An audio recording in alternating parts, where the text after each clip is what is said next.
हाल ही में सऊदी अरब और पाकिस्तान ने नाटो की तर्ज पर एक सुरक्षा समझौता किया था, जिसके तहत दोनों देशों में किसी एक देश पर हमला दोनों पर माना जाएगा और ऐसे हालातों में दोनों देशों की सेनाएं हमलावर के खिलाफ जंग लड़ेंगी।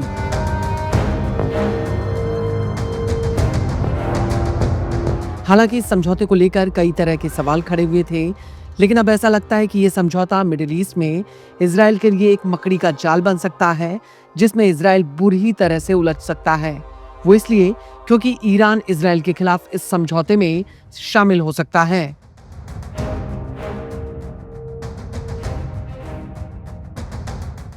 दरअसल ईरान के सुप्रीम लीडर आयतुल्लाह खामनेई के सलाहकार मेजर जनरल याह्या रहीम सफावी ने सऊदी अरब और पाकिस्तान की इस डील को लेकर एक बहुत बड़ा बयान दिया है।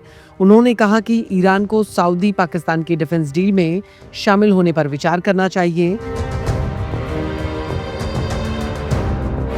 एक ईरानी टीवी पर दिए अपने इस बयान में सफावी ने कहा कि सऊदी और पाकिस्तान के बीच यह समझौता सकारात्मक है और ईरान, इराक और अन्य देशों को भी इसमें शामिल होना चाहिए।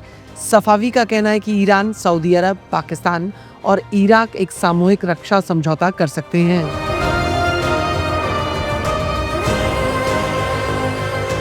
हालांकि समझौते को लेकर ईरानी जनरल का ये मानना है कि सऊदी और पाकिस्तान के ऊपर अमेरिका का प्रभाव इस प्रयास को सीमित कर सकता है। बता दें कि इससे पहले सितंबर की शुरुआत में सऊदी अरब और पाकिस्तान ने एक समझौता किया था। यह समझौता ऐसे समय में हुआ था जब इजराइल ने कतर की राजधानी दोहा पर हमला किया था। हालांकि सऊदी अरब का कहना था कि यह समझौता किसी विशेष घटना के जवाब में नहीं हुआ है, यह वर्षों की आपसी बातचीत के बाद किया गया है।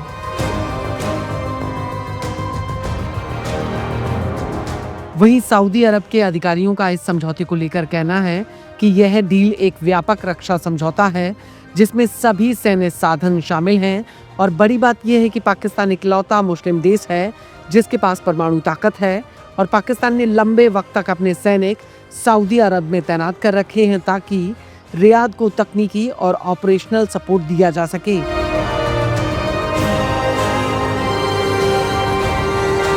वहीं दूसरी तरफ ईरान अभी भी अपने परमाणु कार्यक्रम को बचाने में लगा हुआ है।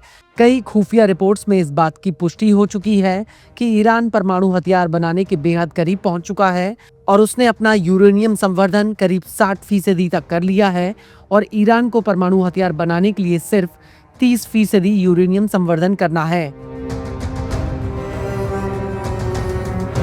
हालांकि बैलिस्टिक और हाइपरसोनिक मिसाइलों के मामले में ईरान का मिडिल ईस्ट में कोई मुकाबला नहीं है।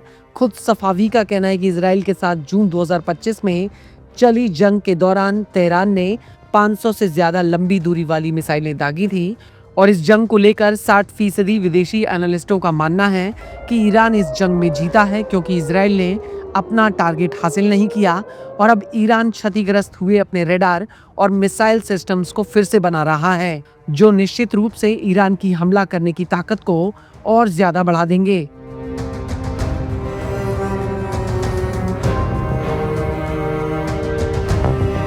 इसको लेकर सफावी का कहना है कि इजराइल हमें हाइफा रिफाइनरी और पावर प्लांटों पर हमला करने से रोक नहीं पाएगा क्योंकि ईरानी मिसाइलों ने इजराइल के एडवांस ठिकानों और पायलटों को तबाह कर दिया है। सफावी के मुताबिक ये विवाद अभी तक पूरी तरह से खत्म नहीं हुआ। यही बेहतर रहेगा कि इसे कूटनीति से निपटाया जाए।